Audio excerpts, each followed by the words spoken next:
Their belief is if the Americans could be kicked out of the region, then Iran, as the largest population and the greatest military power, could in time kind of roll over all of the other local powers.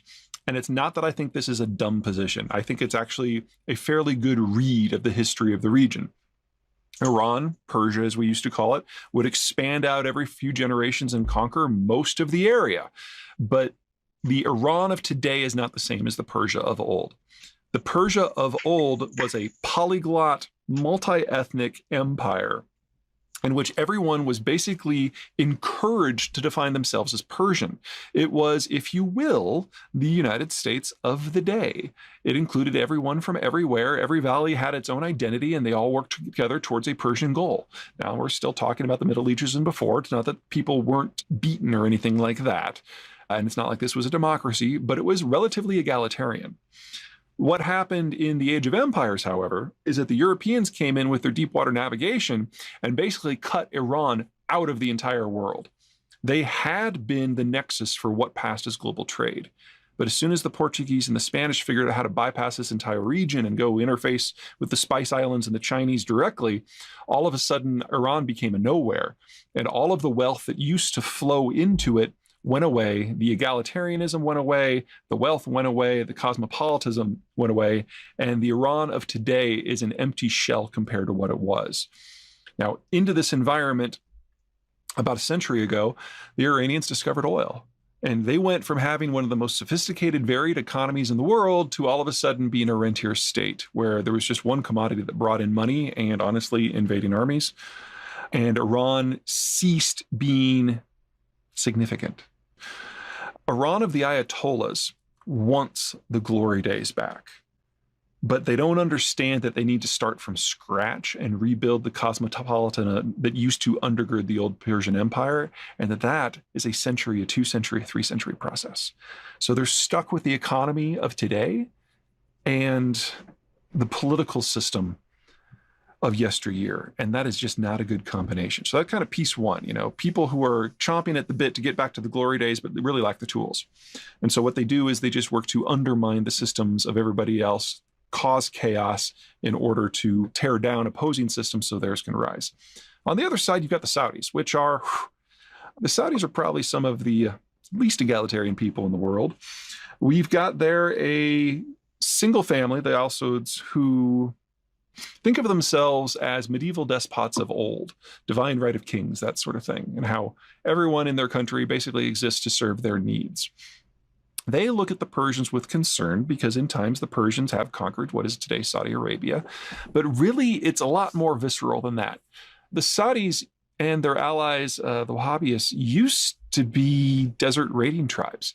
They never had much going on. They basically existed by kidnapping and drug smuggling. And then they rose to control this territory that we know as Saudi Arabia, and shortly thereafter, they discovered oil. And so you take this mindset that is kind of the worst of all worlds and all of a sudden make it fabulously wealthy. So there's not a lot of work ethic. There's no technical skills. They bring in foreigners to do everything, but they're mad rich. These are the two forces that are now opposed to each other in the Middle East. And the United States, during the Cold War, managed to make both of them allies. And in the post-Cold War order, managed to keep the Saudis as an ally when they lost the Iranians. Well, that is what, the American presence is what has made the Persian Gulf region so calm for the last 70 years. And I got to underline that. Despite all the wars in Iraq and Afghanistan, Saudi Arabia, and Syria, this is the calmest period in this region's history. And the only reason it's been relatively calm is the Americans had to have the oil flowing to power the global order. Now that the Americans don't care, now that the Americans are leaving, this region goes back to the old rivalries. And these two powers, Iran and Saudi Arabia, are going to be at each other's throats very soon. You could actually argue that the civil war in Syria is kind of the opening gambit in this conflict. The Saudis and the Iranians have backed opposite sides. The Iranians get a lot of flack in the United States for being hyper-violent. They are, but they're not nearly as violent as what the Saudis have done. because at the end of the day, the Iranians actually want to rule this region. And so they've worked with the standing government of Bashar Assad. The Saudis don't. They know that no one in the region respects them. They know that they lack the institutional capacity to actually rule this region. So they're willing to burn it down, burn it all down if that hurts Iran. So when you look at all these conflicts that are simmering in the region, in Syria and Afghanistan, in Iraq and Yemen, this is what they are in a moment of calm. When the Saudis still have some hope that the Americans are going to remain engaged and impose some sort of stability on the region from the outside.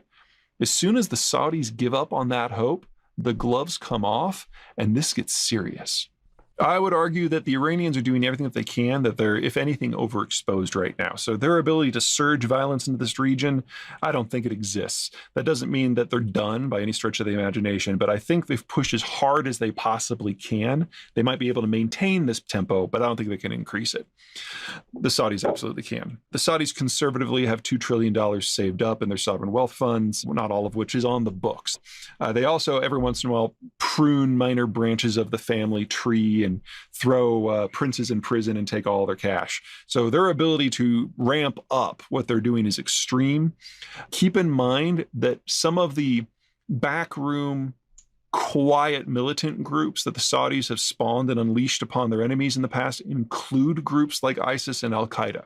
So their capacity for, just with a few weeks' notice, to go up and stir up a lot of trouble, throw a lot of cash at a militant group, provide them with a little bit of intelligence and weapons, that's almost bottomless. And the only reason it hasn't been more is because they think that the Americans might not be ready to leave. Now, as soon as the Americans do formally leave, they're going to try to find a new sponsor, but really there aren't a lot of players. The Europeans and the Asians really don't have the staying power to play a role, and certainly don't have the deployable militaries in terms of getting a large army to the region to make a difference. Turkey's a possibility, but honestly, the Turks think as badly of the Saudis, I think, as I do. The best bet is probably Israel. Israel is of the firm belief that if we can get various members of the Islamic world fighting each other, then they're not going to have the spare bandwidth to go after the Jewish state. And that's probably a really good plan. So they're providing already the Saudis with weapons training, with some equipment that the Americans won't give them, with time on target intelligence. They're stirring up groups around the region in parallel with the Saudis to a little degree. Geopolitics makes strange bedfellows. Well, the Israelis and the Saudis are never going to have a signed document, and there's never, ever going to be an Israeli base in Saudi Arabia. They've done a very good job at keeping this relatively low profile from a PR point of view, but it's pretty safe to say that most of the Arab world nations today actually prefer working with Israel to Iran. They don't see the Israelis as wanting to conquer them, and that makes all the difference. If you're a jihadi group, you might have a different interpretation of that, but remember that most Sunni jihadi groups, including ISIS, including Al-Qaeda, consider Iran a more hateful enemy than the United States. It's hard to tell. I mean, it's 1940s technology. It's not all that hard. It's not that I doubt that the Iranians can make a functional nuclear device, but having a nuclear device and having a fully weaponized systems, those are two very different things. The missile program is harder than the nuclear program because you have to miniaturize, ruggedize whatever the device is. That I am unclear whether the Iranians can manage it. But if it ever does appear that the Iranians are getting close, I can guarantee you that the Saudis will go to either Israel or Pakistan and just buy a few. The United States developed a nuclear weapon during World War II because we didn't think we could win the conventional fight. We didn't nuke Germany because that ultimately became a land war where we had the preponderance of power, and we didn't nuke them. In Japan, we were going to have to do an amphibious landing of the home islands, and we were projecting in excess of 1 million casualties. That was too high a price, so we went with the nuclear option. The countries that use nukes are not the ones that think they can win the conventional fight. So in a straight up fight in the desert between Iran and Saudi Arabia, the Iranians would win hand down. They've got a larger army. They might not be as well equipped, but they actually have people who know how to fight. The Saudi army probably wouldn't do very well outside of an air-conditioned garage. So the Saudis would go with nukes. And you can play that, replay that anywhere in the world. I don't worry about Chinese nukes.